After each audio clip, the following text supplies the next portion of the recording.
What is up, dudes, dudettes, and all my beautiful people of the interwebs? Bloody Knuckles here, aka the Gothic Gamer and your resident anime king. It is Saturday, so you know what time it is. It is time to go beyond. Welcome to the Smash Podcast here, and thank you for stopping by the United States of Smash. I gotta say, this Saturday, today's episode, it's gonna be a little short and sweet one. We got the crew here, but mainly it's gonna be some interesting thoughts because there's quite a bit of interesting news coming out. But the biggest one is Captain Marvel. Good or bad? We're going to find out because we're going to talk about some of our thoughts on that here soon. So, with that being said, how y'all doing today? Is everyone doing good? I hope everyone's doing wonderful so far. Yeah, I'm doing pretty good. Yeah, still on my little Studio Ghibli marathon. I finished Grave of the Fireflies the other day on My Neighbor Totoro. You just saw My Neighbor Totoro? Yeah, I'm still on that one today. Really? Yeah, but like, man, because I start off with Spirit Away, because I said it as a kid, because I remember when it first aired on Cartoon Network as like a movie night. That's when I first saw it, like over a decade ago. And that was like a nostalgia bomb for me. Hang on a second. Nazca and the Valley of the Wind. That was my most favorite film so far. That was one of your favorites. Like, jeez, bro, like. You like Spirited Away more? You like that more? Which one? Have you watched Princess Mononoke? I'm going in by year release date.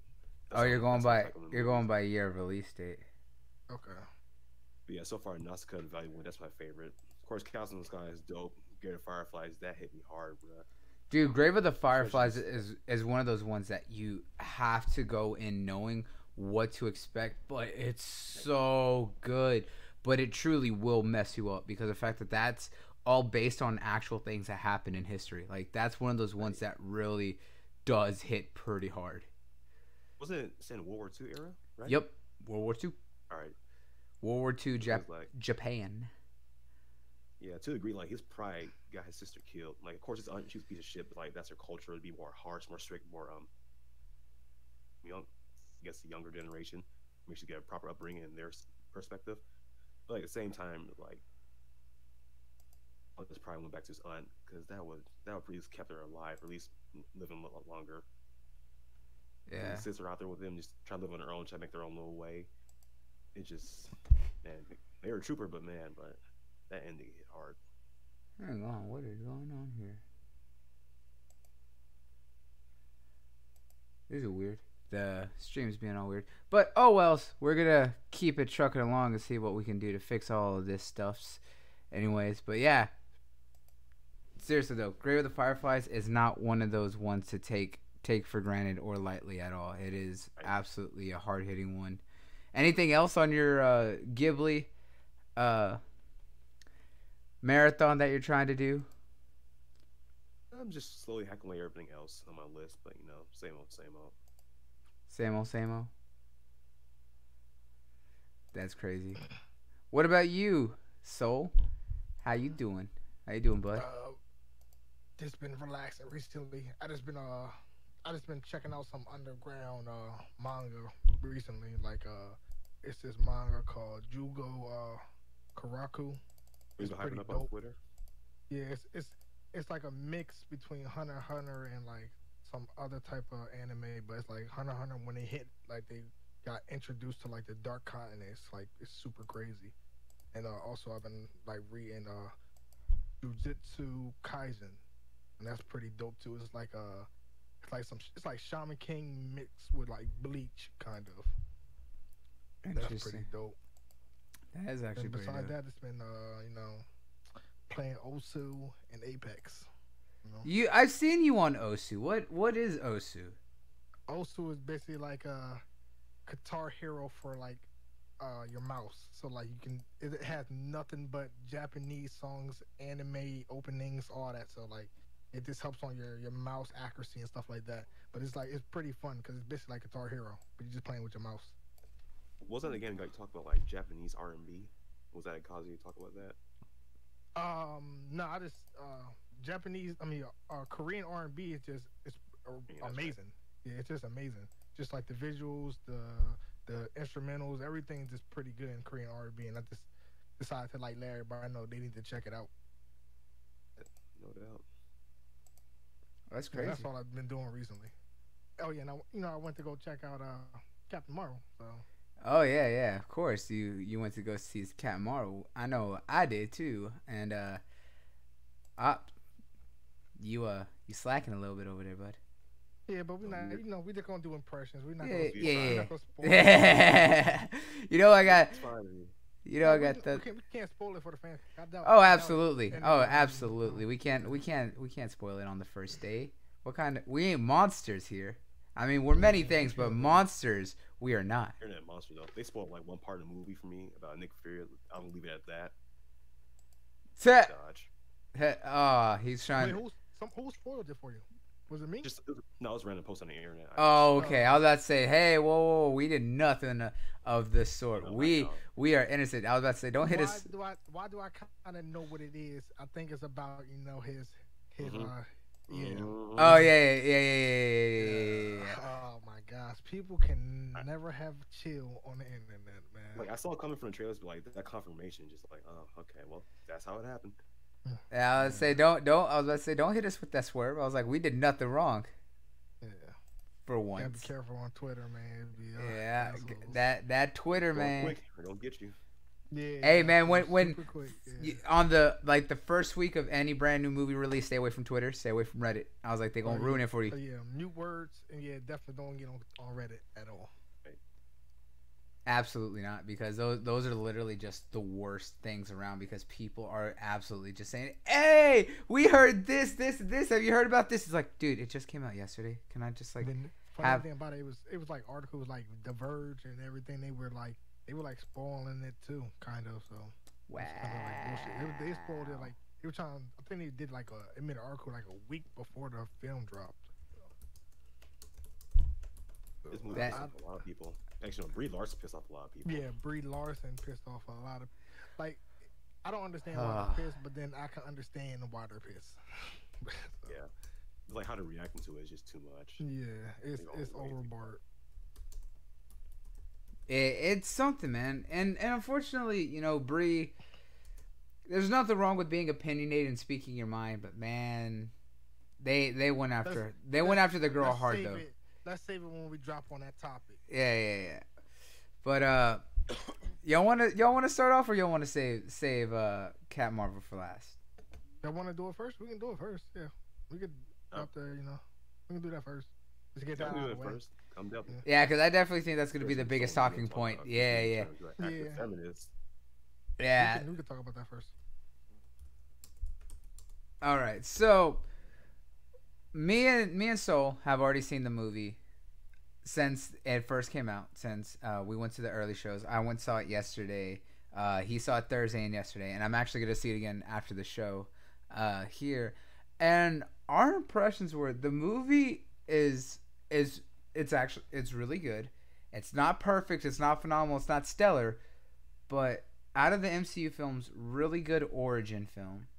Really good impressions, but there were some things that so you brought up and me and you both agreed on about some of our thoughts on it. But overall, I really liked the film. I really liked their portrayal of Captain Marvel with her history and how they rewrote some of the origins, which I'll only talk on some of the comic book origins and may lightly say some of the changes, but it's not going to be anything too spoilerish. So before we go on that, we'll give y'all just a heads up. But for the most part, we know everything gets rewritten and stuff like that. But yeah, I was actually really enjoying the film and really liked the portrayal of a lot of the characters. So what were some of your thoughts before I start kind of going in on mine a little bit more? I know that you have quite a bit of thoughts on this. I was about to say like my rating, I gave it like a 8.5 out of a 10. Like I probably can like change it between like an 8 and an 8.5.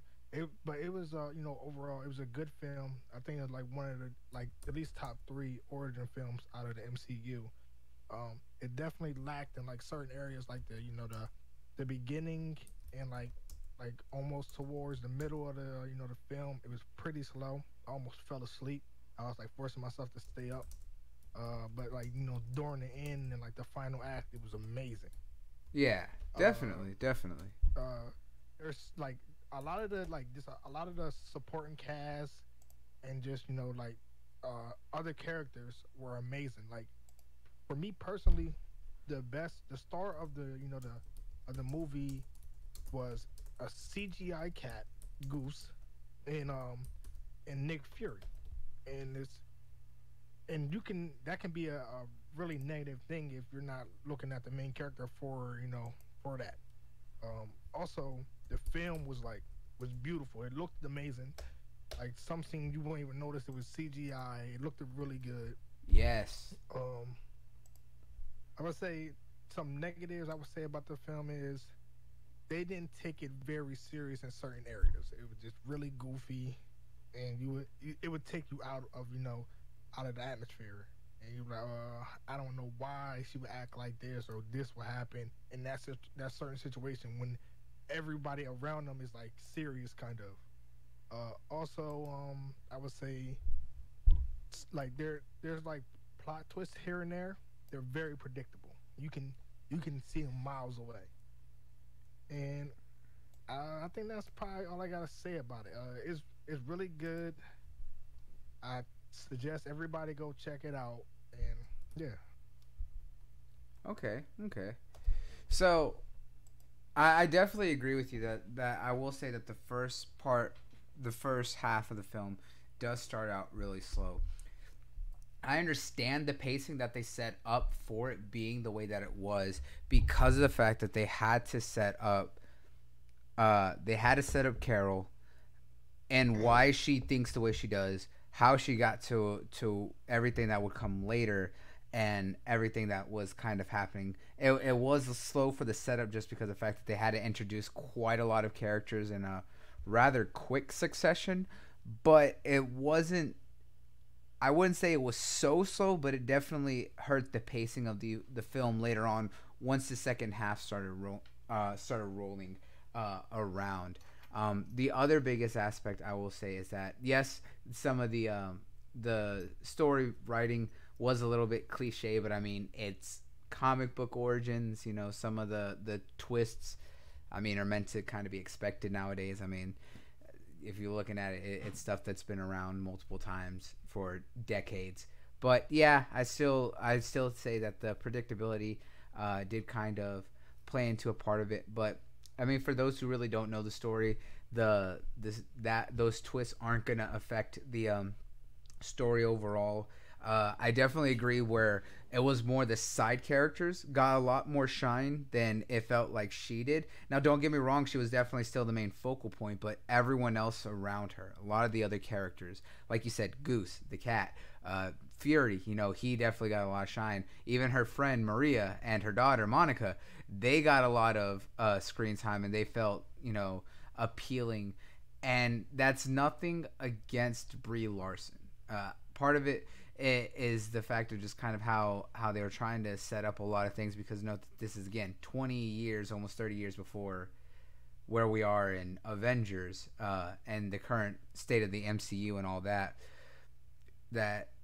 they had to give a lot of those other characters certain shine because it had to explain what's going on now, because Fury having a big part of it makes sense on how this entire interaction between him and Carol set up the MCU, how it set up the Avengers initiative and everything else. So that him being a main focal point, kind of expected.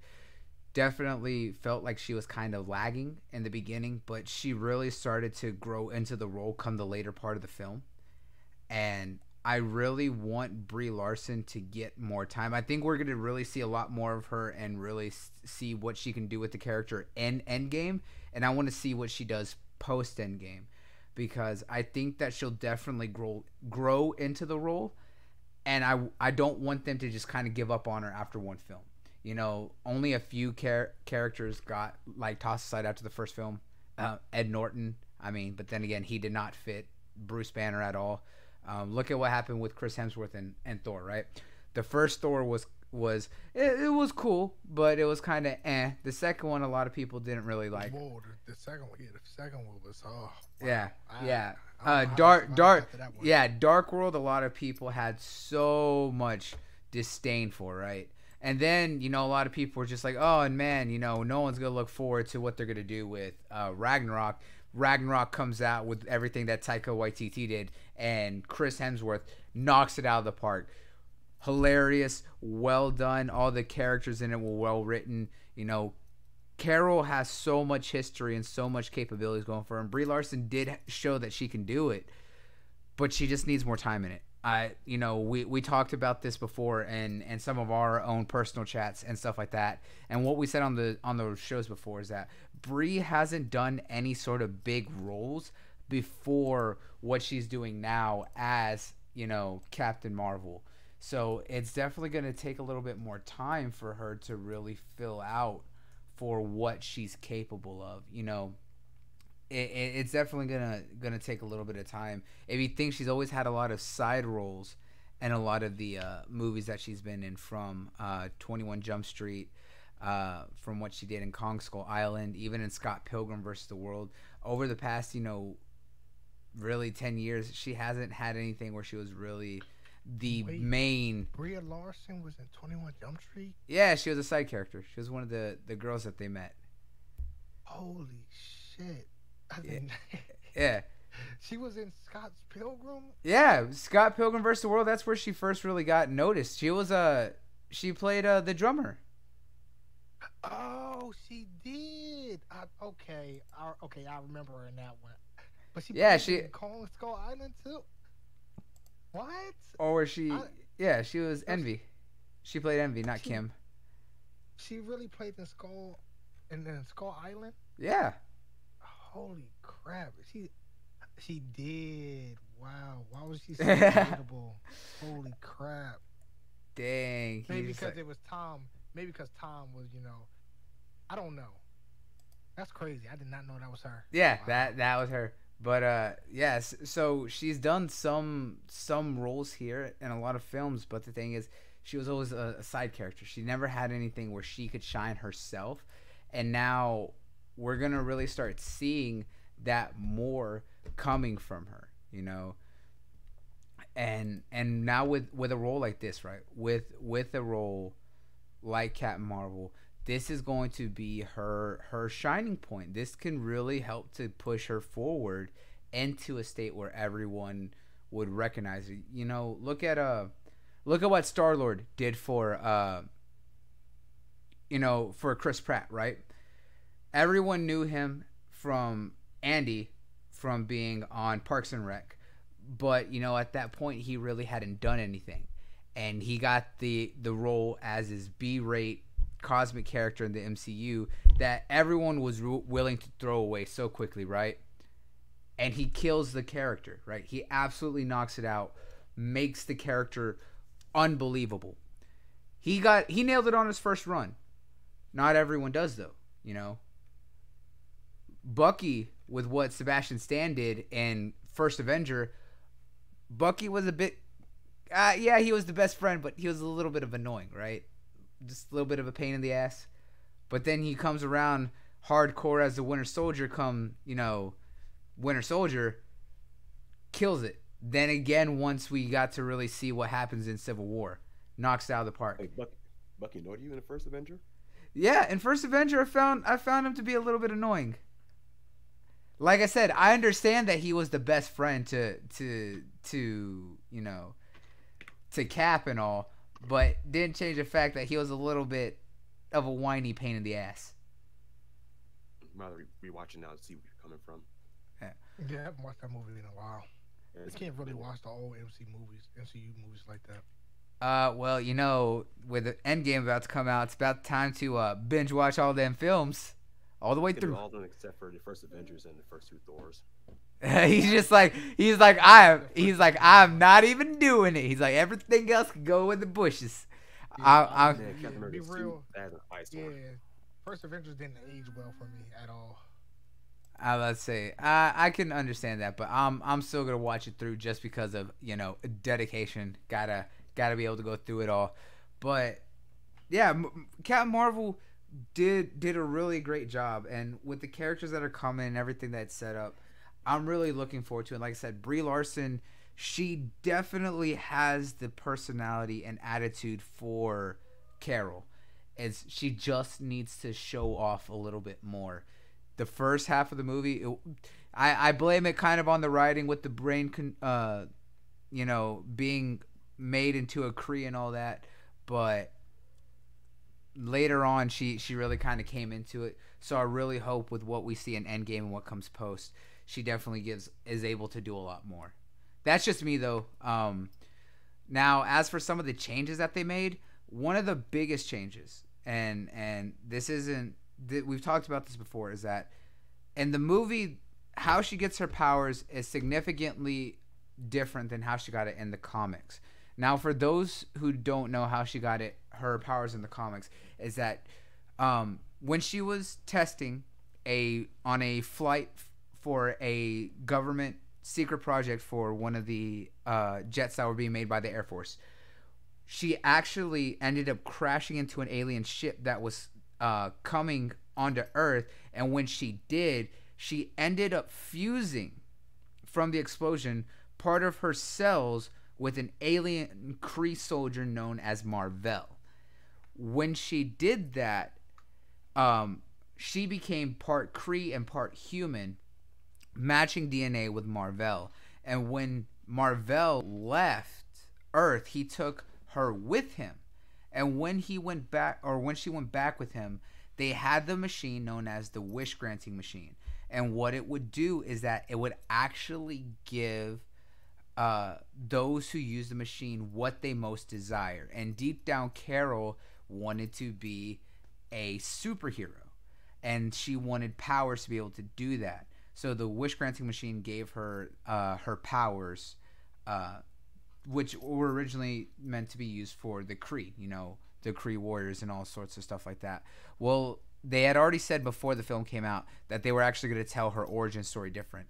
And I liked the way that they actually did it, because it still had a mix of what you would expect from the comic book origins. However, it also twisted it up and made it its own thing for the MCU. So what were your thoughts on that?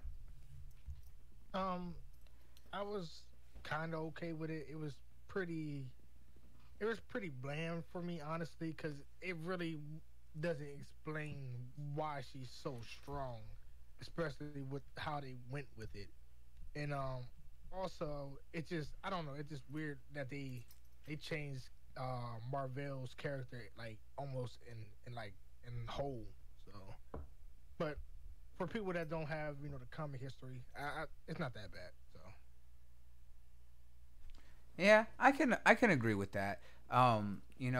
With Marvel's, I think Marvel's change in the film was probably one of the biggest departures, and I was okay with it, and also had a little bit of issues with it, only because of the fact that Marvel's training for Carol and how Carol got her powers was completely major separation from the comics.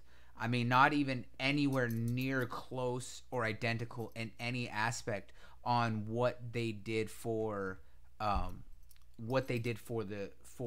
her original origins for how she got her powers. Marvel didn't even fuse DNA with her, or didn't even pass her the powers or anything, or even instruct her. It was just kind of one of those things that happened. So that was one of those aspects that I did kind of find a little bit annoying on the relationship between Marvel and Carol. Yeah, I can understand. It's just, just make sure it's just weird, because it just seems like now her power can be like it's finite. It I don't know. It seems like it can run out for me.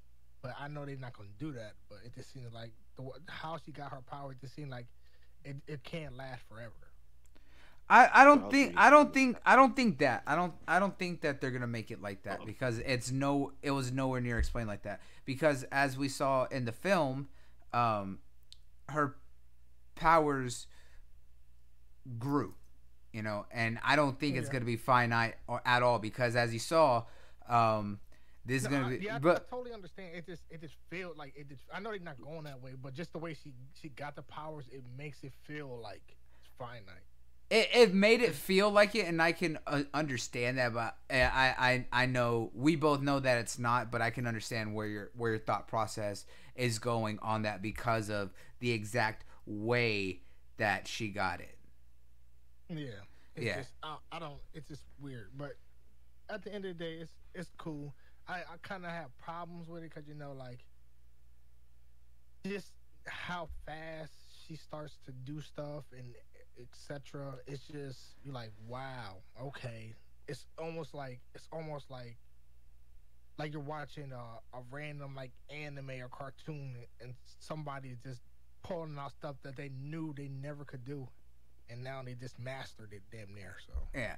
Well, I mean, for hers, it makes a little bit more sense. Naruto. Well, I mean, it makes sense for her to be able to perfect it is because of the fact that she was already using the powers, right? She was already using them to an extent, but when it came down to is that's when she really got to let loose with them, and it would make sense that she was able to pick up on them because of the fact that she was taking other experiences that would kind of lend to it a little bit. You know what I'm saying? yeah, I understand. So it's much different than like how Goku like mastered Ultra Instinct in the span of like 5 minutes during the Tournament of Power, compared to her having used this, for 6 years, but been kind of relegated to not using so much anything like that. Yeah, I understand. So Real I quick, I heard a tail end of your conversation. I was reading something, but so you're saying Marvel doesn't exist? no Marvel exists. No, It's just that the way Marvel and Carol Danvers' relationship plays out is much different than how it was from the comics, and the way that Carol got her powers from Marvel is significantly different. I do like the change, however, it is a much different way how everything played out, so it doesn't have the same kind of impact. I mean, it makes sense and has the impact in the film, but for those who understand the origins, it's gonna completely change the impact. Now, if you're a comic book fan or anything, you're gonna be like, wow, okay, hold on just a second. yeah, But yeah. At this point, they have to be used to it by now because we already know it's not. Oh no, absolutely, we have to get used to it. But I mean, this is just one of those ones where it's just like, okay, I mean, I understand, but it's just like you could have done just a little bit more to give it a little bit more finesse that would have made it stick a lot more, even for the fans. But even still, with what we got, it's understandable. It's gonna infuriate some of the hardcore fans. I won't deny that for those who are out there listening, but it still has the implications and it still has the fact of it still tells the story well of what they were going for in the film. I think with time, I guess the quote unquote excuse of is not they can't make it one with the comic book is going to slowly go away. Yeah. And now how so close eventually.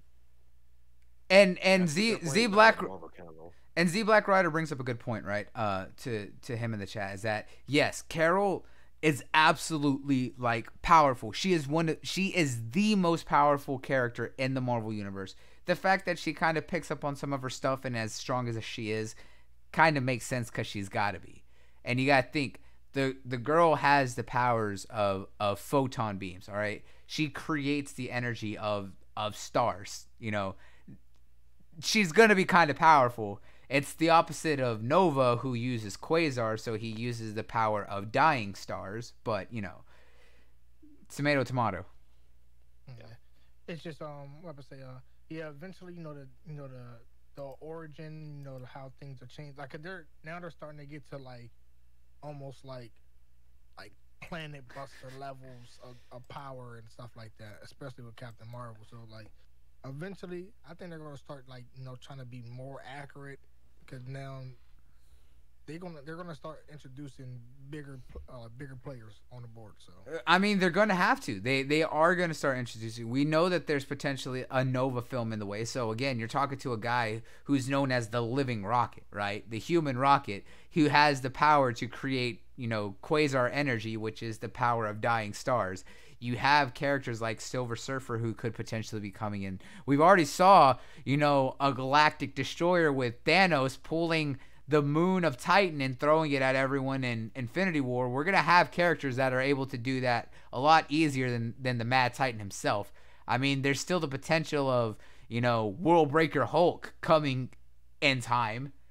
So I don't think we ever get World Breaker Hulk with how they did it with Thor Ragnarok. no, we are gonna get World Breaker Hulk at one point. I just don't think we're ever gonna get Red Hulk or Devil Hulk. What we do is gonna be a completely different World Breaker Hulk because like he was established in Planet Hulk, and that whole story and telling of that story. So yeah, if we ever do get in the future, it won't be the same. I mean, all I know is if he's not able to use the gamma radiation clap, I ain't with it. I ain't with it. Like that's he's gonna be able to, he's eventually gonna be able to use it, but it's not gonna be to the scale that like you think. I don't know, maybe. It all depends on how they do it, right? It's all gonna take some time on how they do everything. And I think that we're gonna have I think it's just gonna take some time to see how this all kind of builds up. It's definitely gonna be really awesome to see with everything that's coming. But Captain Marvel herself definitely helped to set up, and there were some things that it set up in that time frame on that helps to kind of give a little bit of extra clarification on what came later in the early Avengers films. I kind of like how it made that nice full circle and stuff like that. Quick question for y'all: do you feel people hold Marvel accountable for not being able to tell, like, I guess, translate for what was in the comics to the movies as well as DC does? With what we're seeing with the success of Aquaman and hopefully Shazam coming in the future? No, I think they're so used to it that it doesn't really matter anymore. Like, of course, there's gonna be like the hardcore fans that read the comics and like grew up on it. That's gonna be like, I don't like this. But usually the casuals just go there. They're so attached to the MCU, they don't give like zero fucks about the the real canon of their origin. So. Yeah, I think while we definitely see more rise in interest in the comics and stuff like that, I still don't think the casual market, the mass amount of fans who are into the superhero films, who don't want to go and read the comics, are going to go out there. Yes, they've definitely made it easier with like the Marvel Universe stuff with their subscription service that has all access to all their comic lines and stuff like that. I just don't think that it's going to still be enough to get the casual market to go out and go read the comics or really care for the origins. And even if they do, there's YouTubers. People are just going to look up, is there a video on the origins? Watch a quick 10-minute clip. It's like, oh, okay, cool. And that's it, Yeah, and then some people actually like, the MCU origin. So they're like, oh, I'm fine with this one. I like this one better. I like the MCU version better. So. Yeah. Like I mean, a lot of us can agree that the origin for Black Panther from the MCU was amazing, same as with what they did for Killmonger. Yeah, Killmonger is actually better, and like people, you got Iron Man, his origin is like amazing. And yeah, it's real gritty, much better. Captain America did the Captain America story, but it wasn't bad, but it was definitely holding to the tradition, and that kind of was back and forth on how people felt about it. We saw Thor try to do its own thing, and it kind of worked and kind of didn't, because the first one was really cheesy. The second one was eh. Yeah, it was almost like a love story. It was kind of. Yeah, they really focused on that Jane Foster love story. And then look at the Guardians. A lot of people love the introduction to the Guardians on how they were done in the MCU. You go back and read the original Guardians of the Galaxy, nowhere near. I was like, you're talking Star-Lord as a grizzled old war vet who liked made all the dark humor because that was the only way to get through his PTSD stuff. Yeah, they wouldn't have taken that well. Like, what is this film? Why is this so? I can't watch it. Exactly. It really is one of those things, man. It's one of those things that it's better that they don't change this at all. Like, they really don't change what was established for those people. And Z Black brought up a good point for the future. Yeah, a lot of the bigger stuff is going to all be off Earth. Yeah, I don't deny that for a fact. But with that being said, Captain Marvel absolutely does a great job. right? It does a good job for what it was trying to do. The characters, you know, seeing a lot of the returning characters that we wanted, seeing Ronin, right? Seeing the accusers in action, with how they all had a part and in the Kree military before Ronin went Ronin.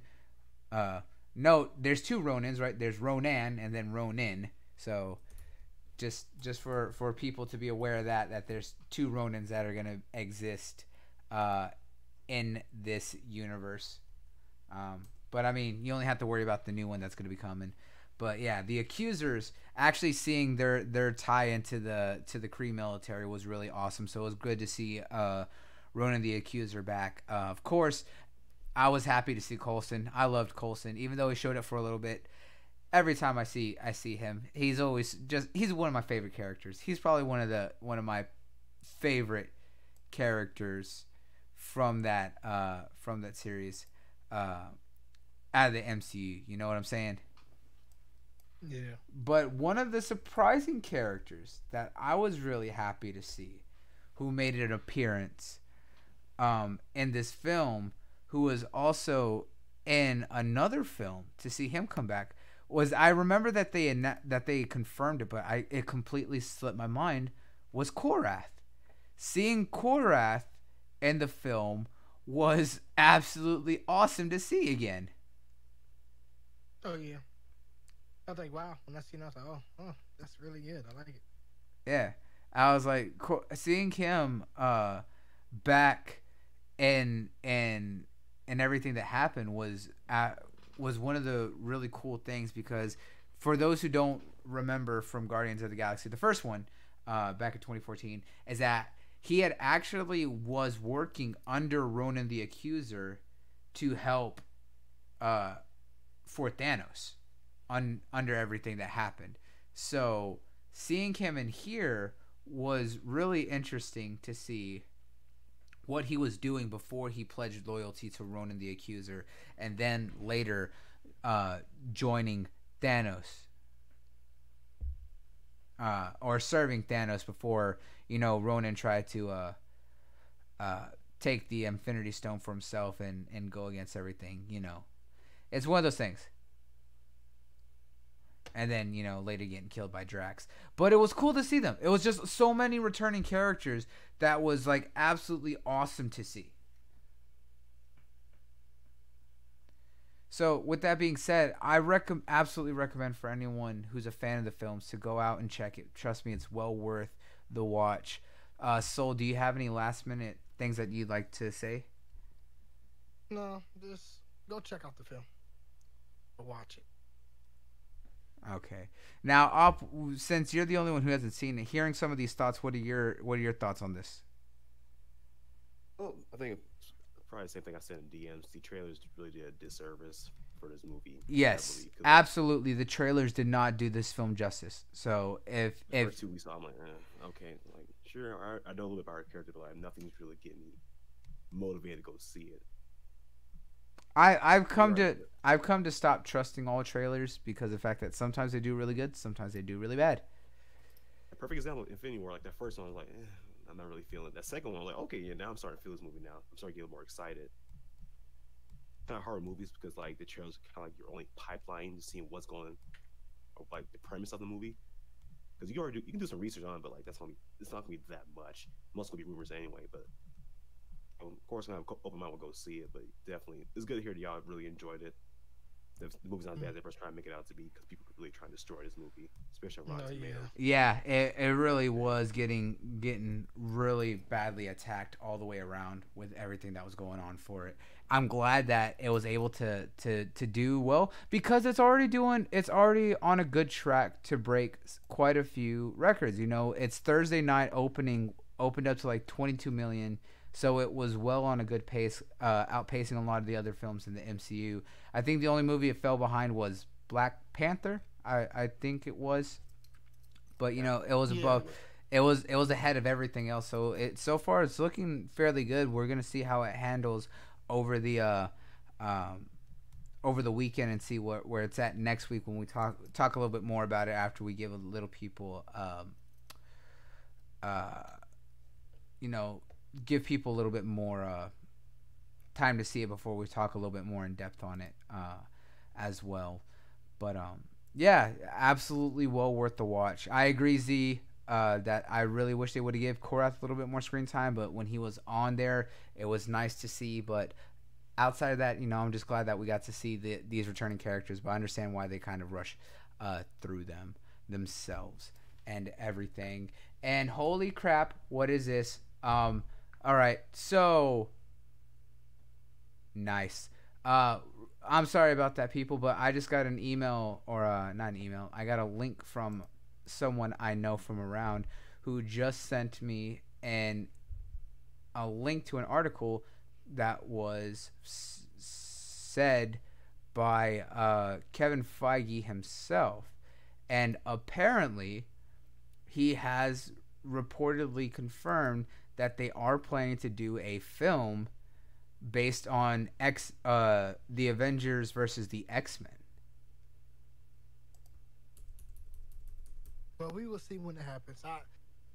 I'm still on the fence. I doubt that doesn't happen for a long time. Well, again, this kind of goes into what we've said in the past, right?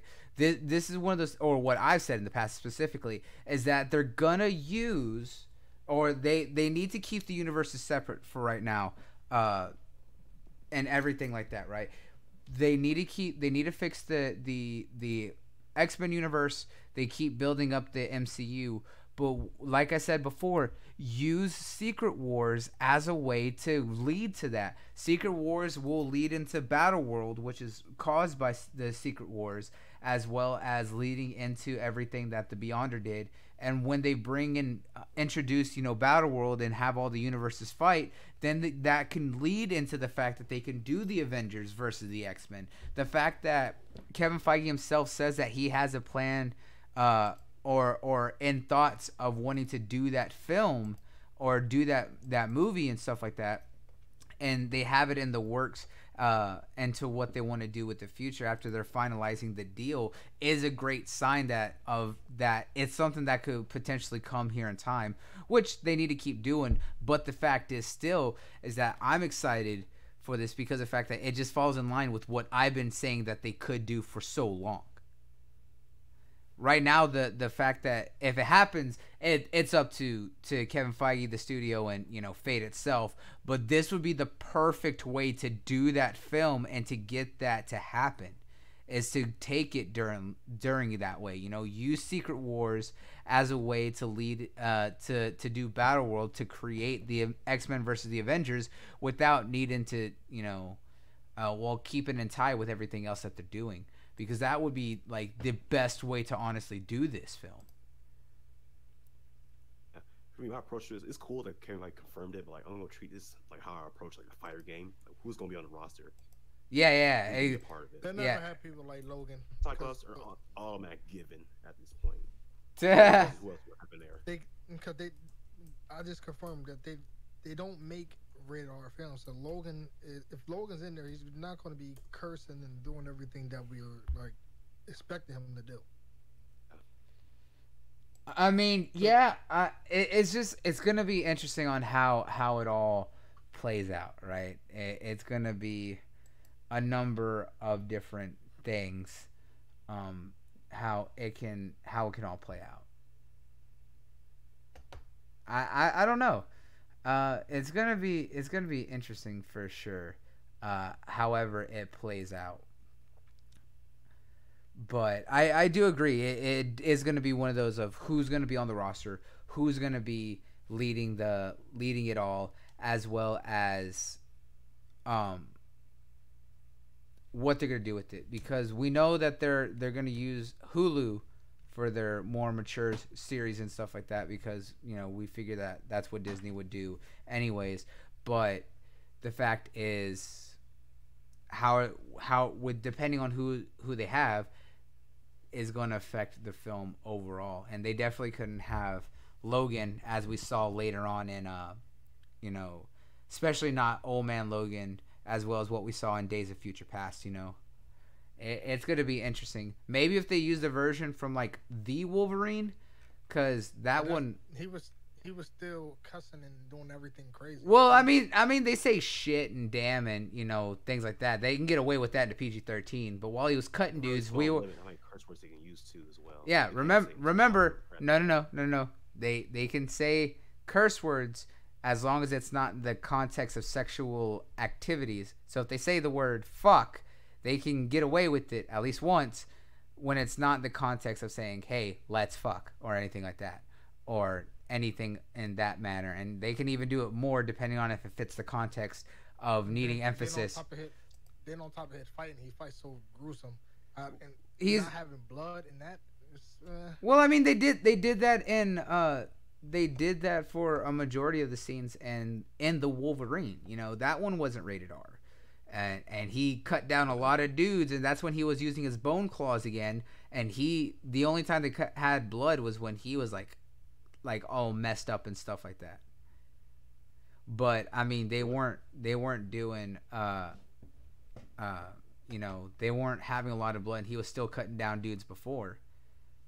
Really can't get into his fight scenes until Logan, because actually it really showed the gruesome side of Wolverine. Yes, he's still brutal in previous movies, but for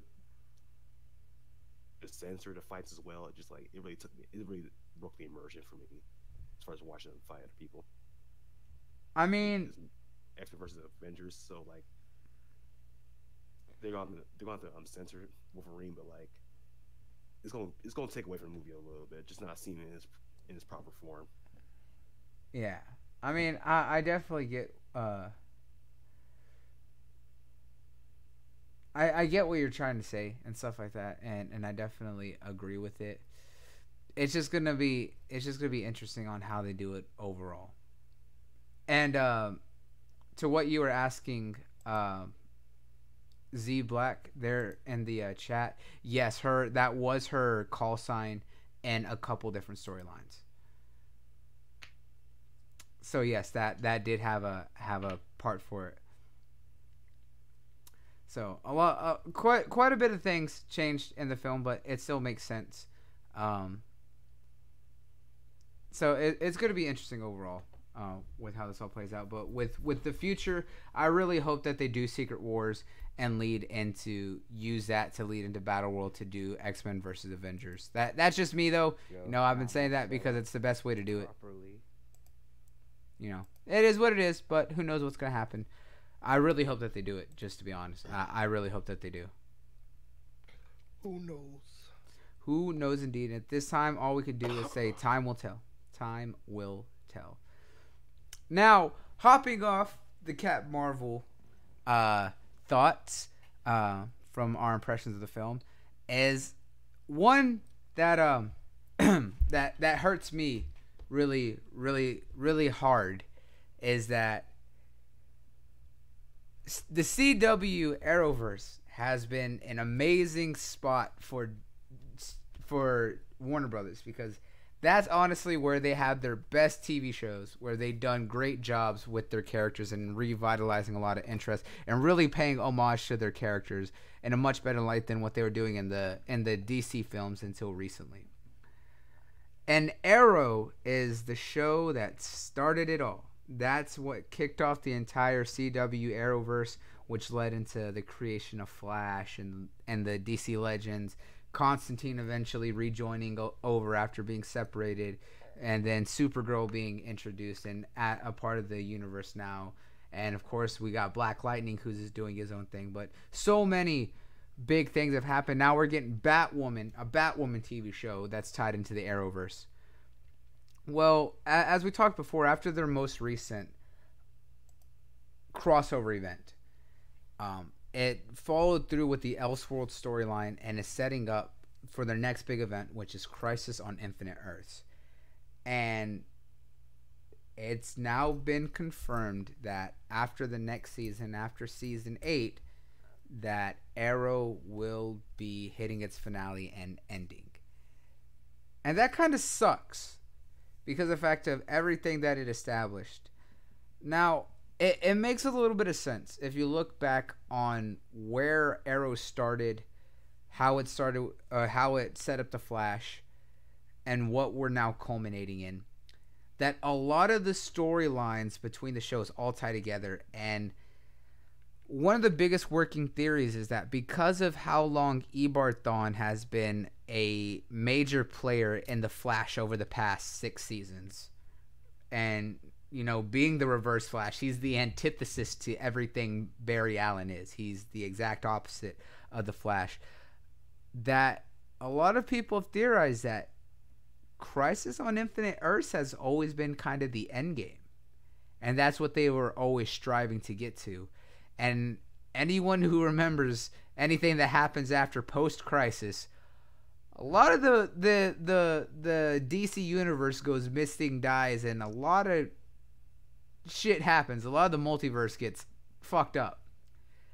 It was because of Crisis on Infinite Earths why we didn't have Barry Allen in the comics for the longest time. It was actually Wally West Flash that picked up the mantle after Crisis on Infinite Earths, and he was the Flash that everyone knew for decades. So them setting this up, it's going to be interesting because of the fact that it could mean the end of the Green Arrow as we know. We already know that there for seasons now that we've seen the article, Flash disappears in Crisis. So it's been heavily teased that something happened, but we could have thought it was any other way. Now it makes sense that the Crisis that's talking about is Crisis on Infinite Earths, and that Barry went missing because of what happens after post-Crisis. It's just interesting to see that they're ending it now with how much stuff is still going on. So I just wonder how they're going to tie up all these loose end stories, and what's going to kind of change the landscape of everything's going to be coming. Are we going to continue the Flash, but are we going to see the actor who plays Kid Flash take over? Is Wally West going to be the new Flash, and we're going to see a change up in there? How's it going to affect the Legends? Is Supergirl going to finally be in the same universe as everyone else, and things like that? Is it going to change what's going on there? Are we going to see anything with Black Lightning, Batwoman now being involved? How's she going to play into all this, and any other potential live action shows that they have in the works or that they could be doing? We don't know. Right now, there's still the talks of supposedly Constantine getting a second season and coming back. What are y'all's kinds of thoughts on this? I want to start with you, Op, because I think I know you're behind, but you know a little bit more. But what are your thoughts on this? Oh, for me, it's a little bit of disconnect because I haven't watched Arrow in so long. Yeah. Season 4. Flash stopped season 4 with was it Savitar? Savitar. Yeah, Savitar. I started DC Legends, don't want to touch. And now the other Batwoman show coming on. For me, it's sad they're ending Arrow because for me, it's like the one of the few that actually enjoyed out of them, these CW shows. It's hard for me to feel sad because I'm just like, oh. So it would be silly for me to be sad now because it would just be fake. For fans of Arrow, seeing the ending and it does suck. In a way, how you're explaining it makes sense for how they're going to Secret Wars and them continuing forward. Like, some people are just going to have to get cut from this, unfortunately. Yeah. It's depressing, man. Like, I'm probably one of the biggest. I've seen every season of all the Arrowverse shows. I've kept up with everything. I know you're most dedicated to all of us, as far as I remember. So yeah, I understand your pain for seeing it end like this. Just like for me, I just don't feel the same way. I can't. If I would say a word, I'll be lying to you all right now. See, I'm disconnected from CW shows. Probably whenever I catch up on them, then it'll hit me like, oh man, it's actually going to end now. Maybe then I'll feel the way you're feeling right now. But like, I've been so out of the loop, I really can't weigh in too heavily on it. Yeah, it's definitely gonna be something. So, what are your thoughts on this? I'm perfectly fine with it. Arrow came out in 2012. It's been out for like 7 years, so I think I think they're fine with like stopping it now. It had great success. I think it is done.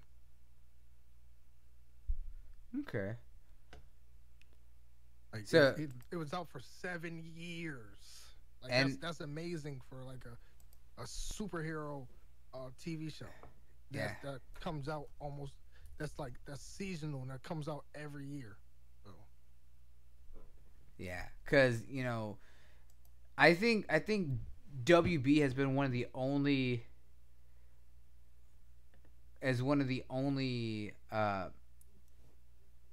networks that have been able to put out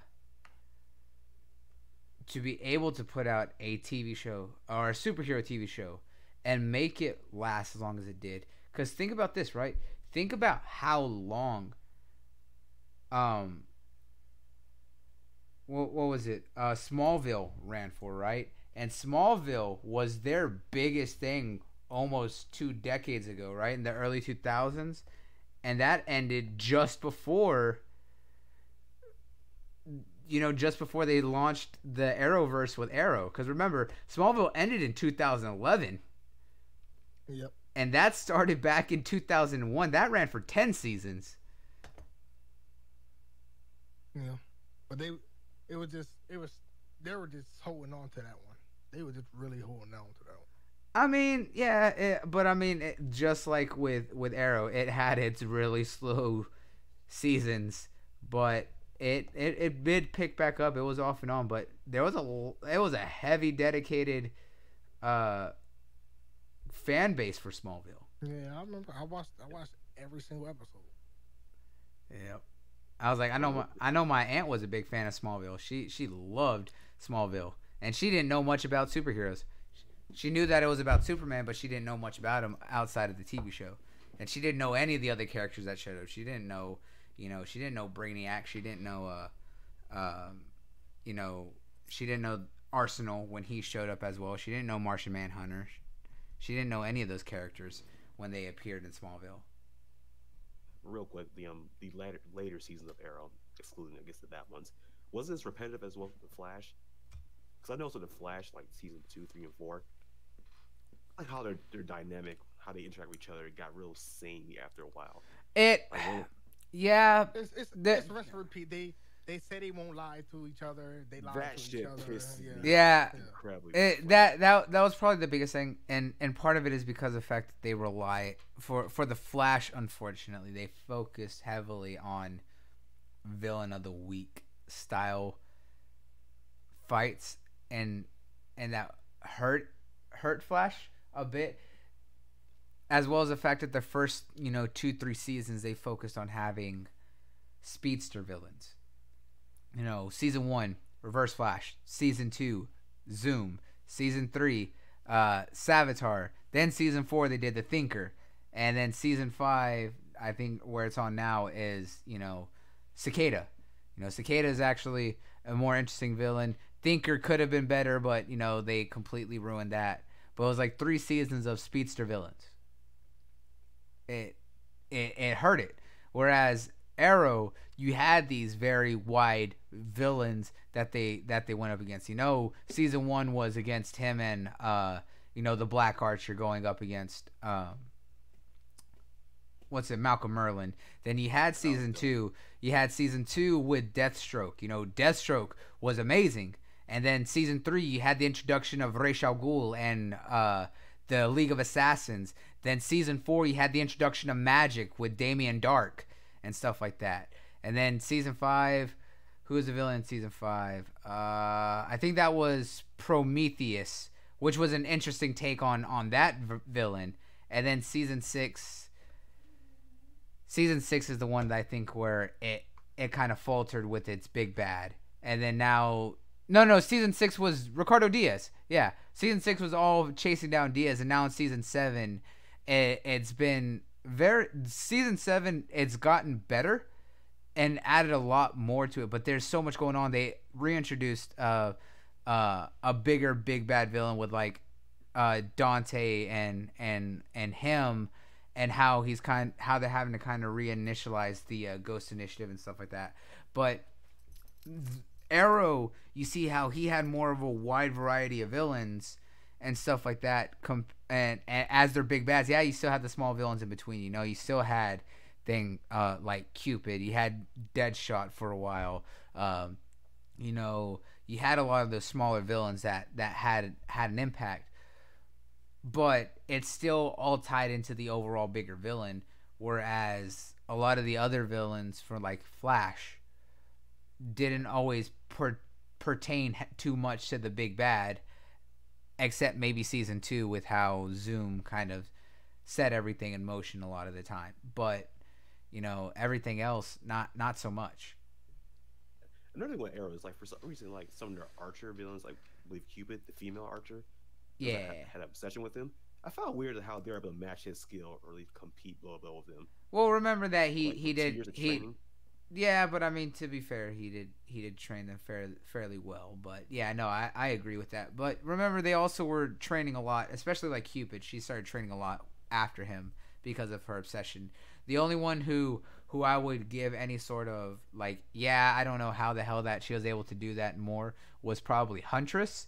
But Huntress, remember that he created the customized weapon for her because she stopped using a regular bow and arrow. She started using little crossbow pistols. Didn't Cupid train for like 2 years? Yeah, she trained for 2 years. So all of her trained for like 4 or 5.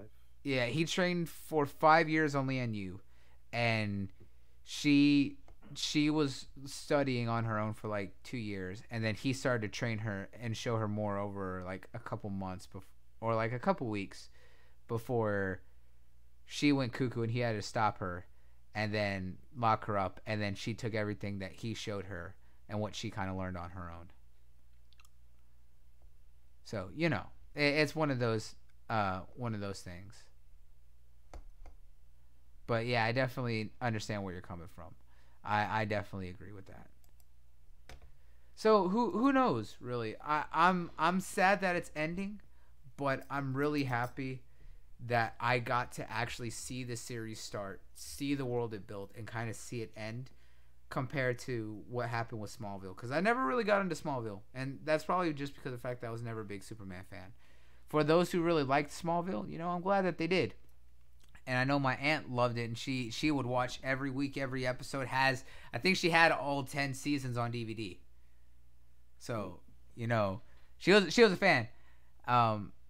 And I was glad to be able to enjoy this ride on the CW with the Arrow and just kind of see what happens after, Infinite Crisis. I've loved every major crossover event because it always gets me excited, because I'm able to catch all the Easter eggs. I'm just like, oh, I know where that's from. Oh, I know that. So this is just one of those things with Crisis on Infinite Earths being the biggest bucket of Easter eggs that I can literally wait for, because it's going to have so many references that not everyone's going to recognize at all.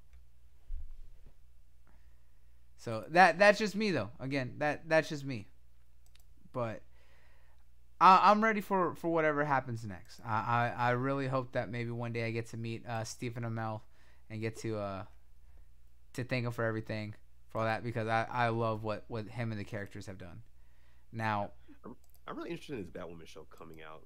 Yeah. Like DC Universe, their shows really set the bar really high for superhero shows.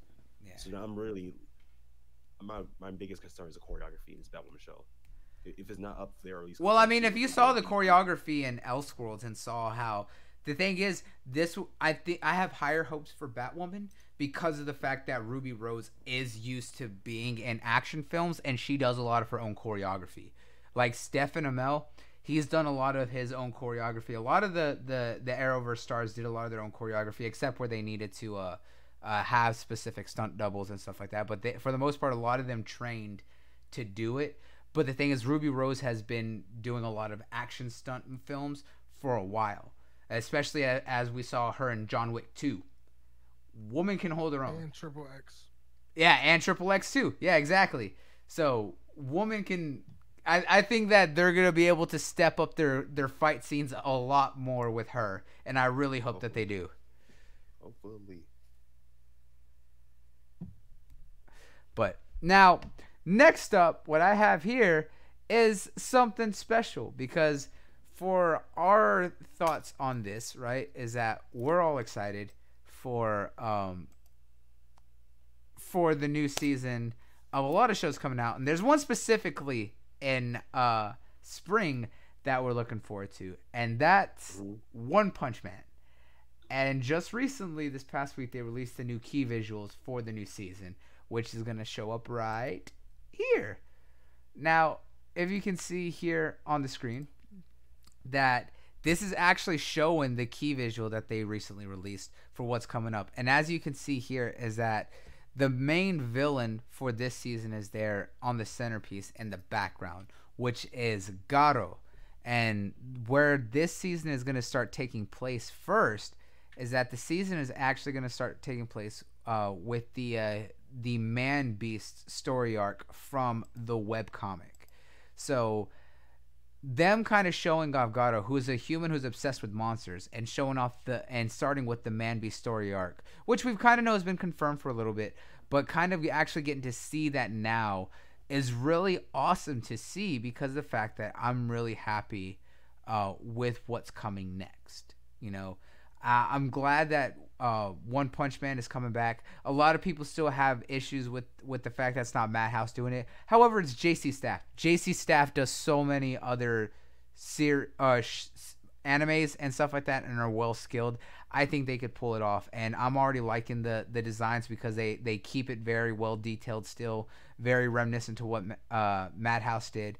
And right now, the biggest thing is just kind of seeing what they do with their fight scenes. And for those who don't know, JC Staff does My Hero, so they know fight scenes, right? They did all the animation. You have to go see what they did with Nomu versus All Might. You know what they did with Midoriya versus Deku versus Muscular, and of course the whole high school tournament sports festival, the UA Sports Festival. Especially look at, you know, Deku versus Todoroki. All right, yeah, and yeah, round 2, Deku versus Bakugo, the fight for respect, right? That one was the next level, right? People really shouldn't be worried about this anime being handed over to them as well. They've definitely proven their worth. They're competent with their craft as well. Exactly. So of course, they did come out guard first with like the slight change in art style with it, how the characters drawn slightly differently. I can get over that really easily. But of course, the biggest concern is the choreography, the fight scenes, how it's going to blend well together, like it did in season 1. And of course, with their pedigree, I think they'll do just all right with the show. I agree. They have a strong pedigree to support this. So, what are your thoughts on it, man? I can't wait. I just know it's gonna make a lot of people that was complaining on Twitter look real stupid.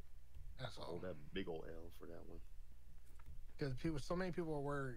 And this, like, the first season of One Punch Man set the bar for almost every fight in anime in general for like this generation now. So like, I don't expect them to, you know, to do this season 2 half-ass. So especially they want to take longer with it.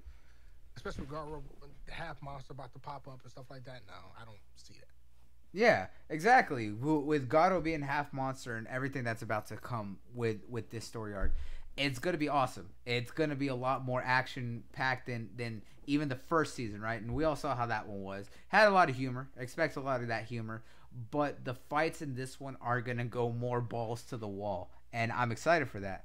And, you know, it's a good story arc that they're adapting from the online webcomic and the manga. Because, no offense to One, I love One, but he always admitted it too.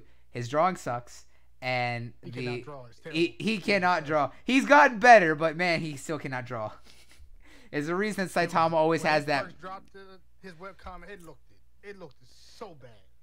Hey, but you got to give the man some props. So he at least stuck with it.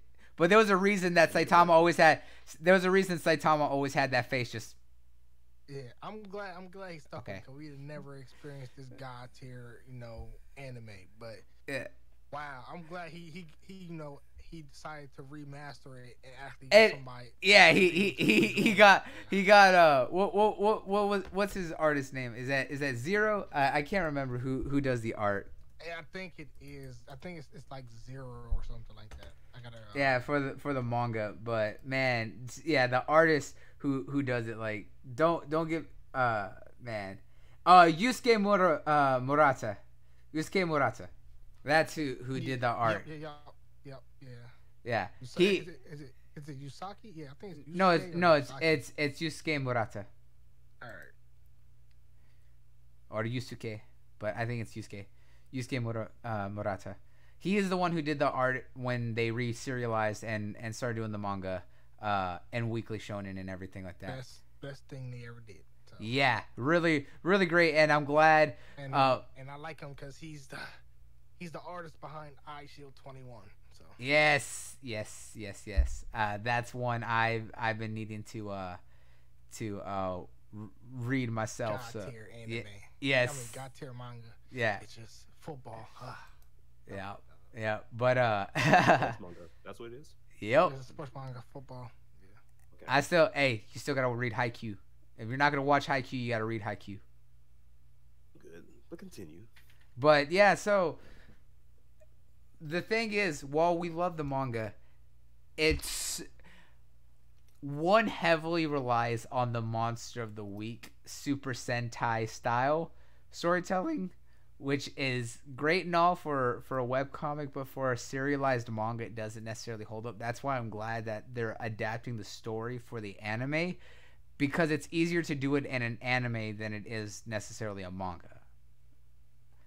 And it's going to make the fight scenes 10 times much more better. Because of the fact that we're actually going to get to see the action more fluid. Because don't get me wrong, they do a great job of animating or drawing the fights. But being able to actually see it animated is going to be so good. What do you guys think on that? Oh, yeah. I really don't care about, just the story in general of One Punch Man. But just to have something like a little something there, I think it'd be cool. Especially just the background of Goro. Like, I don't want to spoil anything, but his is pretty decent. Just fascination with monsters, etc. So, and then I think they're gonna dive more into like the Heroes Association and stuff like that. So, I think it's gonna be pretty dope. I definitely think we're gonna see more from the Hero Association for sure. So what's gonna be coming with this whole line is gonna definitely be interesting, and I'm personally really excited for all of this with what's coming down with this season. It's gonna be so good. I'm excited for it. I'm glad that it's finally getting its second season. I'm counting down the days till April 5th when this show comes out, when the new season starts, because April is gonna be an amazing month because April is crazy. Like the spring, the spring season is gonna be so massive this year. I'm so excited for the spring season, and we're gonna do a show specifically to talk about all the shows coming out in the spring season that we're all excited for. But not just that, for the fans who are waiting almost 2 years, the final seasons of Game of Thrones is gonna be coming out too. So that's also gonna be an amazing reason for April. Yeah, it's gonna be crazy, and and the movies. Attack on Titan's coming back. And then that new anime with like I think like vampires. What is it called? I know which one you're talking about. Oh. It's like I can't remember the name of it. I remember seeing a visual for it, and I seen Demon something. Demon Lord. Demon Lord. I think it was Demon Lord. It's something. Remember. Yeah, I don't remember. But not only that too, but also think of the movies that we're getting Shazam, and then we're also getting Avengers Endgame, like April. Demon Slayer. See, I knew it was Demon something. Demon Slayer. Yeah, Demon Slayer is looking really good. Like April for nerds all the way around is gonna be a hell of a busy month. It is going to be absolutely loaded. Yeah. It's gonna be amazing. I'm gonna be in the movies. I'm gonna be on my computer reading manga. I'm gonna be watching anime like almost every day. All day, every day, baby. It's gonna be nonstop. Gonna see Shazam like 3 times, and then of course Endgame like 3 times. We're gonna be doing our thing. Wait, Endgame comes out April too? Yeah, at the end of the month. Holy shit! I know, dude. So April 5th is Shazam. April 26th is Endgame. And then, of course, I'm going to be taking a trip, to all the Louisiana fans out there. I'm going to go out to Louisiana, so, yeah, be looking for me. April is crazy. I know. It's going to be crazy, dude. All the way around crazy. I'm excited. I am so pumped up for April. So, for all my hardcore nerds, it's going to be such a great month. Such a great month. Wait, what? Um, Infinity War came out last year, right? Yeah, in May. Okay. I just had to make sure. I was like, yeah, it's been so fast. Like this year been going by I so know fast. it was. I We're remember already only a in year, March. It's dude. wild. I know, dude. But it's crazy to think that almost a year ago we did the spoiler cast for Infinity War. This is crazy. Oh, We know. I It's know. gonna be a waste of our money. Oh no! Don't even get there. Getting messy. I still Getting messy. feel it. God dang, bro. Yeah. You want to go back in time and get your $10 back? Oh yeah, man. Y'all still didn't sign a petition either. Hey. I signed it. I ain't signing nothing. I can't remember what petition we said we got to make last week. We got to make that petition. Well, what did we say we got a petition for last week? I can't remember. I forgot. Oh man, it's crazy.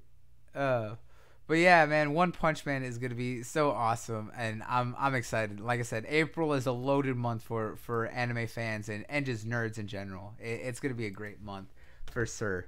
But last but not least, we got two topics left.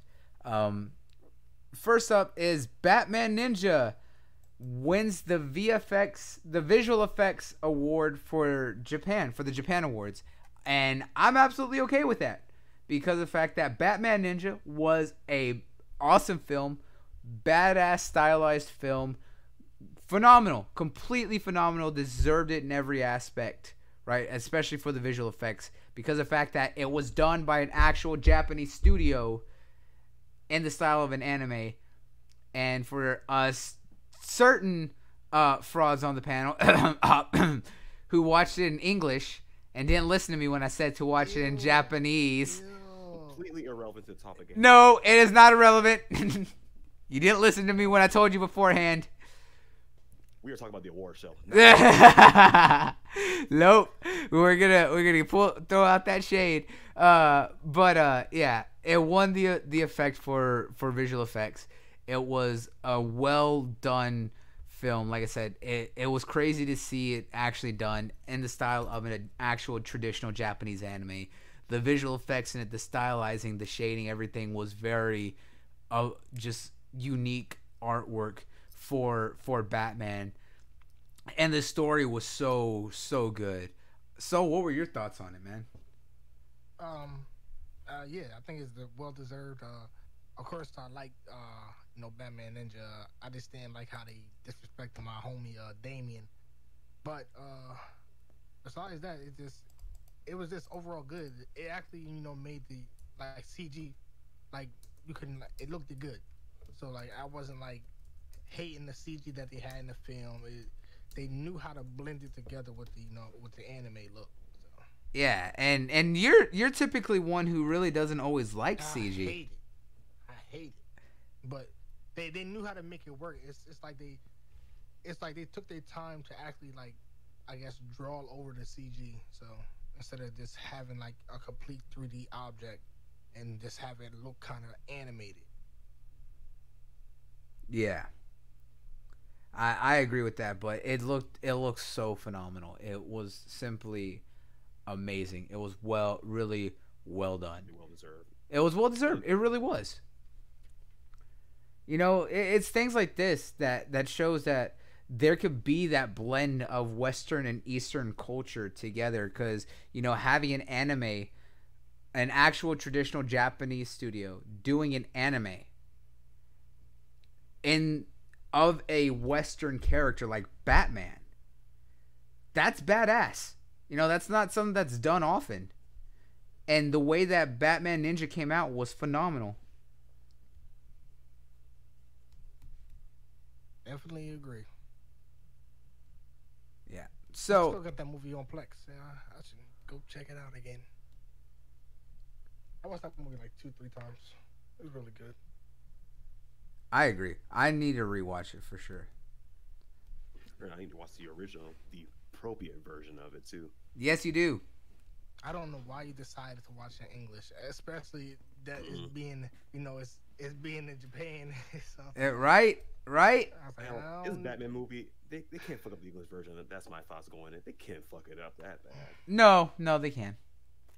And yes, Cedric also said that May is also going to be a crazy month for fans, for nerds too, because we're also getting the new John Wick film 3, and then we're getting Brightburn, and then of course Godzilla, King of Monsters. Wait, hold on. This coming out when?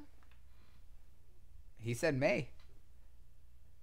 Oh my gosh. Hey, Brightburn be canon. Brightburn gonna be fire. So much fire. Superman. Oh, dude, I'm so excited for it.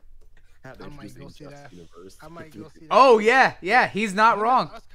When does Us come out? John Wick Chapter 3 Parabellum releases on May 17th.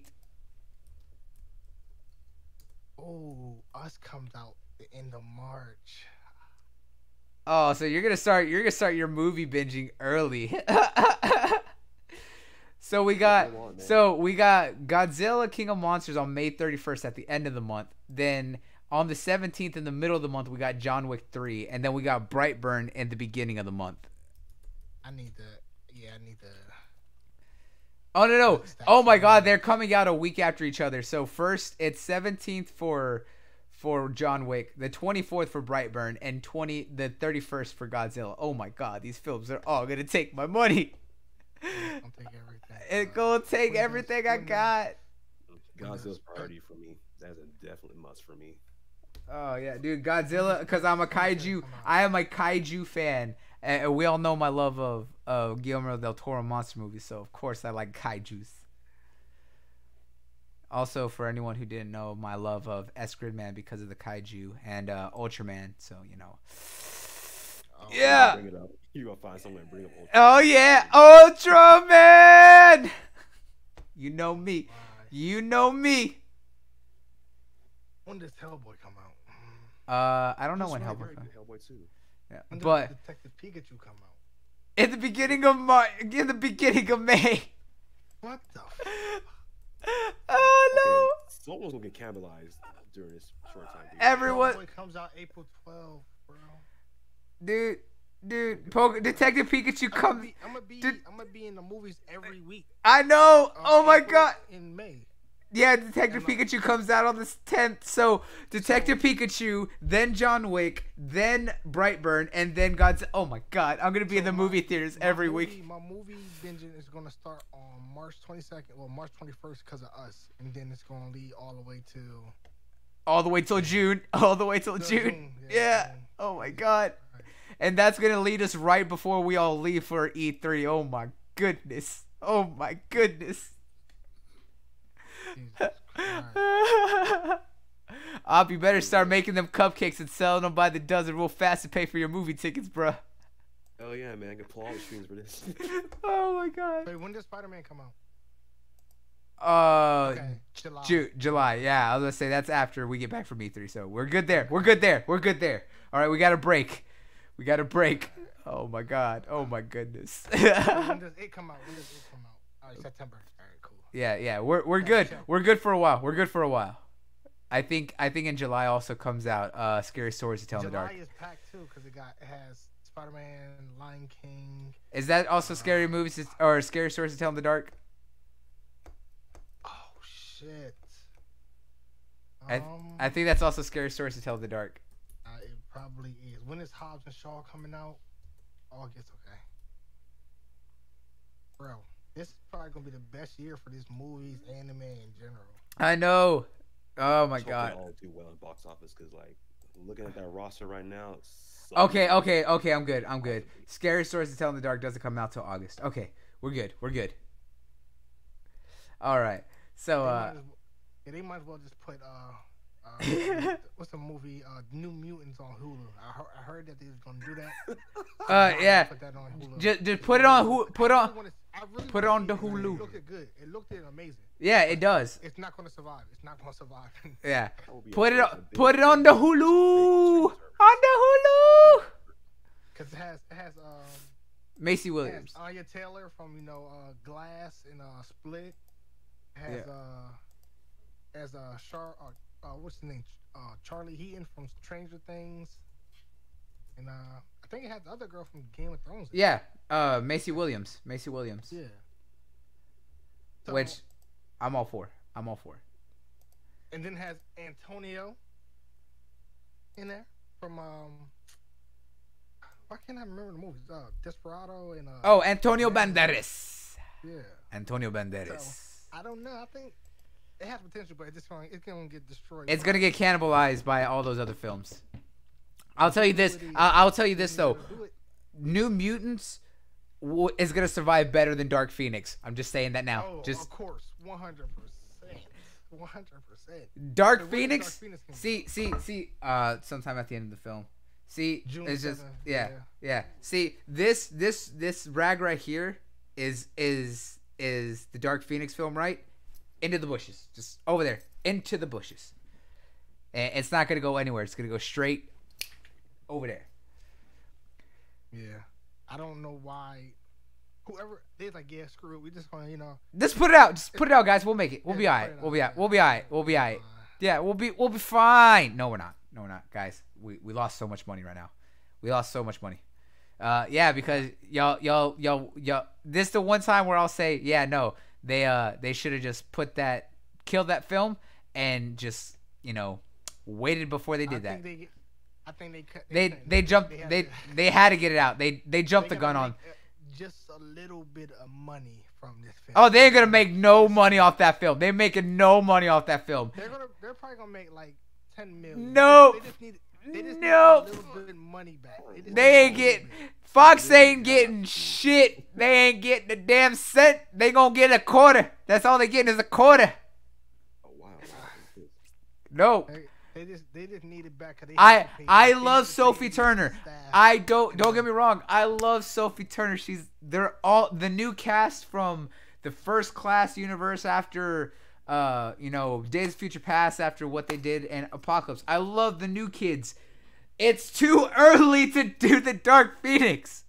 That film is gonna bomb. Dark Phoenix is almost like a end game type of story. It has to build up. It's almost like we're going towards like Thanos and stuff. Like exactly. They have not done enough with the Phoenix Force, and they have not given that girl enough to establish herself yet for Jean Grey to have the impact of what Dark Phoenix did for Jean Grey. I was like, I'm saying it's like just how they did with Apocalypse. Like those are villains that you have to like build up to like exactly multiple movies. Exactly. That it's gonna kill a lot of the possibility. I'm glad it's gonna get destroyed. But I mean that's gonna hurt the prospects of that class being able to come do any more. Listen, as long as they keep Xavier and Magneto, I'm perfectly fine. That's the only two I really care about. So yeah, they're a perfect cast for roles. The only thing that you care about is keeping James McAvoy and James McAvoy and Michael Fassbender. Yeah, Michael Fassbender. They're talented actors. They are very. That's the only two characters I truly care about. Yep. Those guys but are. If they were to cast another Xavier, I just keep Michael Fassbender. Just keep that one. Just keep him, please. At least please. Yep. He's just a great actor. He from Prometheus to like all his other films, it's just great. I don't know, man. Hugh Jackman, he got the boot, so anybody up for grabs at this point. Anyone is indeed up for grabs. And right now, on to our last topic, right? This one, you want to talk about things going in the bushes? Well, kids, do we got something special for y'all, right? Because as y'all see here, we talked about our love or everything else that's coming out with movie wise, and we all love having or seeing some adaptations of some of our favorite iconic series, and when they do it, we want it to be done well. There's one right now that is not nowhere properly in that camp. Everyone loves our favorite blue hedgehog, but They finally decided to show off the character design for Sonic for the Sonic movie, and no. Leave my man alone. Dear God, no. No, it's so bad. It's so bad. All right. They potentially could have done well with the character. I'm not going to lie. The potential is there. But the fact is, my God, did they overly hairify everything? They made everything fur. Like, straight up everything is like super fur. His gloves, white fur. He's got some little shoes going on, right? He's got his little interesting looking shoes, and his eyebrows are they're eyebrows. Don't say that. Oh my God, the character design is just so off-putting. It's just, if it wasn't for the fact that this is being aimed as a kids film, I don't know how I would feel about this, but the fact that they made it a live action film and they're making Sonic look very realistic looking, okay? No.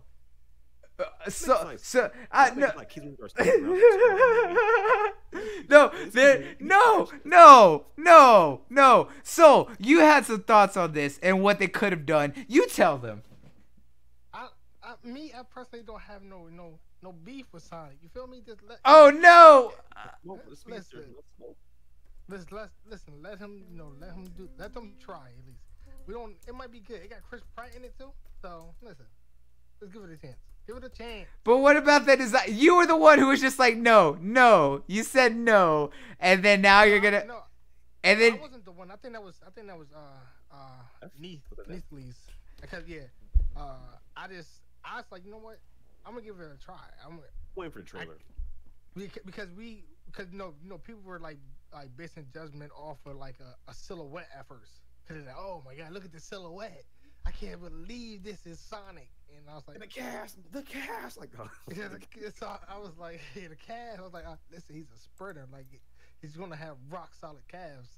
But like, let's give it a try at least until the trailer. If the trailer is garbage, then y'all can give it 100% of your hatred. I'm gonna give it that. After Marvel had trash trailers, and y'all ended up liking it as well. So it was like. But wait till the movie. But this is one of those ones that it's just like Captain Marvel. We knew what we could expect though. We kind of had an idea going into the film. Sonic, we have no clue, and the character design looks so. Hey. To be fair, and y'all got to do it. Y'all got to take it too. Is y'all was the ones who was trashing Starfire before we saw Titans, and we were also really heavily trashing Beast Boy and Raven. All my roast for them still stand true. Listen, I wasn't trashing them, so. No, yes you were. We got the tapes. I wasn't trashing Starfire. Yeah, I remember all that slander. Yeah, he was. I definitely wasn't trashing Starfire. You said that wasn't an alien, that she was a sister, and that she got all the budget where everyone else got the cheap sideshow effects. Huh? Wait, repeat that? Yeah, you and G both agreed that Starfire got all the budget for the special effects, and that everyone else was a cheap knockoff, especially Beast Boy's transformations. Oh, That's not against everybody else. I wasn't saying that the design that was like bad or anything. I just said like, if y'all you actually watch the show, like Beast Boy's CGI is gorgeous. But y'all were also trashing the when we first saw some of the early stuff of their characters' outfits from their designs. I knew I 100% wasn't, because I was like, you know what? Because I was like, listen, I even put posts in it. I remember putting posts in the chat of the actress talking about like, this isn't what I'm gonna look like. You guys have to relax, stuff like that. So I was like, you know what? Give it a chance. I remember in this one. I definitely remember when they was attacking Starfire, and I was making posts about like, yo, she's a color, like Starfire's an alien. She's also colored. So like you have to chill. So yeah. Cause it's like, why is she white? Oh, I didn't want it to be white. I wanted her to be orange. You know. But I'm just saying this. I remember making like multiple Twitter posts about this stuff. So. Even Ed in the chat says it's understandable to trash Raven and Beast Boy. And like even there's like certain CGI effects, like when Robin is jumping out of like the Wayne's mansion onto a tree. I was like, wow, was that real? That was like, it was like so bad. I was like, oh. This show wasn't so good, bro. Like, it was good, but the CGI is so bad. Surprisingly, Ravens wasn't that bad as well. It's just Beast Boy hold it down. Yeah, Beast Boy, just him transforming. I was like, whoa, I can't watch him transform. I just get on my phone when he transforms. Can I just like skip this like 3 seconds at a time? I don't want to see this frame by frame. Wait, what's the blood in his face? But man, just the Sonic film. Oh. Okay, my critiques was Sonic so far. Sonic. The white fur over his hands. They could. They just made it solid. They just made it solid, man. Come on. It had in lore. I saw him build specific gloves for him. Going high speeds, like course used for parkour stuff like that. They could have made that part of the movie. But no, they could have gave him like runner gloves or something like that. Like same thing with Spider-Man and Spider-Man PS4. Like the lore behind the superior suit is more athletic based. They could probably win the same thing with Sonic, but in hindsight, can't do anything about that. Listen, I'm waiting to the trailer. So yeah. I'm not going. The dude's Go ahead. What do you expect from his legs? Like, come on now. You expect him to be like pencil thin? Like Y'all just want him to be all legs and one eye. Right. Round body. And no fur. Well, you know, hedgehogs don't have fur, but like y'all just want him to have whatever. What they have on their body? Quills. Yeah, quills. I mean, it's one of those. Quills. That's pretty much all they want from him. I mean, the quills probably would do him a lot better than that fur. I mean, have you seen his hair? Oh my god. Listen, I have no hatred for the film yet. I don't know. It's like they took yet. It looks like they took a bundle of quills and then just threw some hair gel and just like pulled it back and be like, him look kind of cute. They can't because they give him quills and all this stuff. He looks scary. Yeah, head how cute. He looked so scary. I would have been like, oh my gosh. But it's like, they could at least gave him some Nikes, some nice little Nike running shoes. But again, some dusty shit. But went over to shoe enthusiasts for the movie. He said they gave him some dusty looking things. They could have gave him some. They could have, hit up Nike. Give him some Adidas something, man. Yeah, he got some non-name brand like running shoes. And that looked like the kind of runner shoes you get from the Payless shoe store when you too broke to get anything else. But you know the funny thing about it, this is like people are expecting like Sonic to like be the main like focus of this film. I really don't think so. I think it's gonna be Chris Pratt, and he just. You think they're gonna do like a Detective Pikachu style story? I think it's gonna be like some Kangaroo Jack type shit. But you were saying in the chat that one of the things they could have done to make that a little bit better is have an animated studio doing it, still do the live action kind of like they did with like the Smurfs film and stuff like that, but actually made him like a animated 3D character instead of this like realistic looking character, and have like studio illumination, the people who did the Minions and stuff like that. That would have been better for them instead of doing whatever it is that they did. They could have. I don't know why they tried to like go for the more realistic approach, but they could have. Cause like look how like good Space Jam looks, and like they're about to make a second one. Like they could do it. They're not gonna make Bugs Bunny look like a real ass bunny, and have like that would look crazy. Like and like it'll get dragged so hard for that. They would get destroyed, but like you can still pull off like having the character look the same without like losing anything. Cause nobody, I guarantee nobody would have complained on this film like, yo, why doesn't Sonic look like he belongs in the world? Nobody would have said that because it's Sonic. He's a speedster. Like nobody would have said this. and acting like in reality, hedgehogs are slow as shit. They barely move. They're like super lazy. Oh yeah, they really are. They'll just sit there and poop in you all over the place. They curl up and they just look cute. That's it. That's all they're like. I don't know what hedgehogs are honestly for. I'm gonna be right. They're just there to be cute. That's it. Like I said, head how cute. That's it. Like yeah, they could have just went with the the traditional 3D approach, but they wanted to try to be creative. Pokemon, I guess, but they failed. Oh man, I don't know. Failed before it even began. Oh no, God no. I'm gonna give it a chance though. I'm not gonna hate on it no more. Yeah, I mean, I'm gonna wait. I'm just picking. That's what we always got to do. We all have to wait. We can't cast judgment on no films yet until they drop a trailer. No cap. I'm just picking on it because of the fact that character design, man. They're not gonna mess with it. If it's not classic Sonic, they're not gonna mess with it. Nope. That's the sad part about the Sonic community.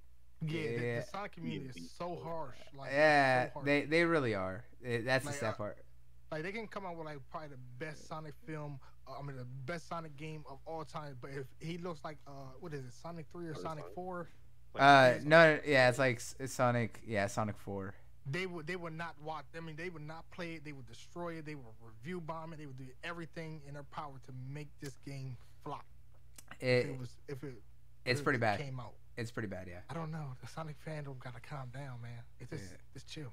Yeah, man. We need the real life Infinity Gauntlet. Yep. It's one of those things, man. I don't know. It sucks that it happens, but it does. So it kind of is what it is. But with that being said, guys, that's the show. We had some fun here. We definitely went in on Cat Marvel and a lot of other stuff that's coming out. Definitely excited for what's going to be coming out in April and May, man. We're going to have 2 months of solid films and animes to talk about. It's going to be like non-stop craziness because we're going to have like impressions like almost every week. I still need to watch Get Out before Us. I haven't been able to, and I know really I'm fraud. Yeah, I'm frauding on that one. I'll take that. I can't think much because I haven't seen it myself. I probably will never see that movie. You haven't seen it? Okay, I can't condone you not seeing it. Like, what is going on with you guys? Why haven't you seen Get Out or It? See, I wanted to see it. I was gonna see it. I was gonna see Get Out. I just never had the chance to when it was in theaters, and I've just been so lazy about renting it. But I'm going to. This is bloody racist. That's what this shit is. Oh wow! And yet I support the Black Panther. Don't go there with me. Don't go. Not it, no, us. Us. Yeah, us. Yeah. Wow, you went through 3. Fail. L. You went through 3 movies that got them all wrong. Shut up. You don't get to talk. I can't believe y'all haven't watched the 2 of the greatest that came out. No, I watched it. I was like, it was. You watched it. Yeah, I watched it, but I need to see Get Out. And especially before Us comes out, because of the fact that I want to see before Us comes out. So that's amazing, and Get Out is amazing. They're in my top 5. Yeah, absolutely. It's like it wasn't all that much horror, just like suspense and like.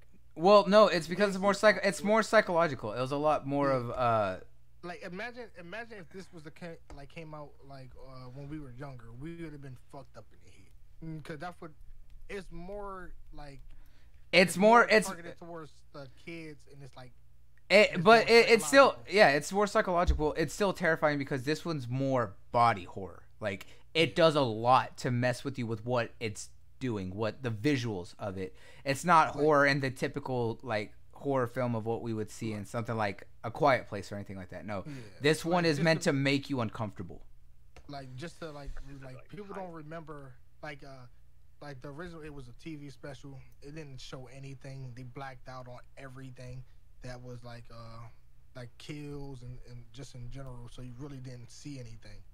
It was just more about like suspense and the psychological damage that it did to the people. You're saying I should watch it when the sun's the highest during the day. Is that what you're saying? If you's a punk ass bitch, yes. The psychological shit, that's long lasting effect right there. It sounds like someone is being a punk little bitch. I would say you're racist. Really... Oh, he's pulling out the racist card again. Oh no, we ain't going there, baby. Oh no, baby. See the psychological effects till the new It comes out, because they're gonna be really fucked up. Yeah. I can't wait. It's gonna be amazing. It's gonna be something, all right. I can't wait. Man, that clown dance, that took me out when I first saw that online. I think it was a meme when I first saw it. Oh yeah, it was slob on my knob. Yeah. But yeah, guys, we want to thank everyone for stopping by who came in, hung out with us, and was talking in the chat. Shout out to Cedric, shout out to Z Black, and of course Ed Norton. Y'all guys are always appreciate every time y'all come in here, and everyone who is just listening. We do want to thank everyone who stopped by. Before we head out here, let's go ahead and see where everyone can catch it. Where can they catch you? Twitter, slightly defending Sanic. Sanic. Our operations, mostly I'm tweeting shit. We playing Apex Legends for the most part, and of course, really grind through all Studio Ghibli's films. That's definitely gonna be a treat. Yeah. The movies are more like slice of life ish to a degree, especially my neighbor Totoro. For the most part, it's more slice of life. Absolutely. There's more other things, more like grander scheme things, when we have a deeper meaning, like Nausicaa and Castle in the Sky. Mm-hmm. That's gonna be me this week. Alrighty. So tell them where they can find you at, man. You can find me on Twitter at Soul King Lives, and Instagram at the Soul King. On Twitter, I'm just I just start console war shit and talk about anime and nonsense. You always on some fuckery. Yeah, I need to give my credit for the drama I started. Yeah. he's like I need my dues. He's like, give me my dues. I'm like he's the shadow leader. He's the shadow leader from Mob. He's over there starting everything from behind the scenes, and he's just like, yes. He's like, I need my credit. Now. I'm coming for my credit now. He gets me on Instagram and Twitter. And guys, please make sure y'all go check out Soul King. The dude is a massive artist. He's the one who did the design for our logo, as well as he's also doing the banner. He did the banner for the channel. He's also going to be doing. We're working on new updates for the logos, as well as a new banner, as well as he's also the one who did the Chibi characters. He did the one who did the Chi Bloody character, and of course, he's also got everyone else being worked on. So trust us, guys. There's gonna be a lot of stuff. So go support what he does art-wise. Go follow him on Instagram. Go follow him on Twitter. See all the stuff he does. He is busy doing art for everyone. Like, dude is hella talented. So go give him some love. And of course, you're on the channel, so you already know where you're at. It's Bloody Knuckles. Remember, the O's is 0, the E's is 3, and it ends in a Z. Of course, you can find all my social media down below. So you can find me on Instagram. You can find me on Twitter. You can find me on Facebook. Find me on Mixer, where I'll be streaming all my shenanigans whenever I'm playing horror games or being a failure at Apex or anything else that I be doing with the Gru. And then, of course, you can find us here on YouTube. And make sure, guys, y'all also know that we are an official partner with the Tick Games Network. I co-host the Otaku Fix over there on tickgamesnetwork.com, as well as you want to make sure you're subscribed to the channel over there on Tick Games Network, so that way you see when we're live over there. And guys, we do want to thank you all for stopping by, so please make sure you like the video, you share it out with everyone so they can see what we're doing. We're slowly improving everything over time, so expect more from us. And guys, make sure y'all hit the bell icon so that way you're notified when we go live, because YouTube is being all sorts of stupid on whenever we go live for a show. And of course, we have other things planned here soon to be able to expand the podcast out to new avenues. We're looking at putting out on iTunes and trying to get on Spotify and SoundCloud and a couple other places, and just doing more things. So guys, we do want all y'all support for all that, and we do appreciate everyone. Of course, if y'all didn't hear last week, we also announced the Gleamio winners, and I'm emailing those people so that way they can see and get in touch with them, so we can send out the care packages to them for the 1-year anniversary giveaway. And we're gonna have some other stuff here in the works over the next couple months, so please make sure you guys are following through with that. But anyways, guys, from all of us here, truly we're appreciative. So until next time, peace out and check you later, guys. Peace.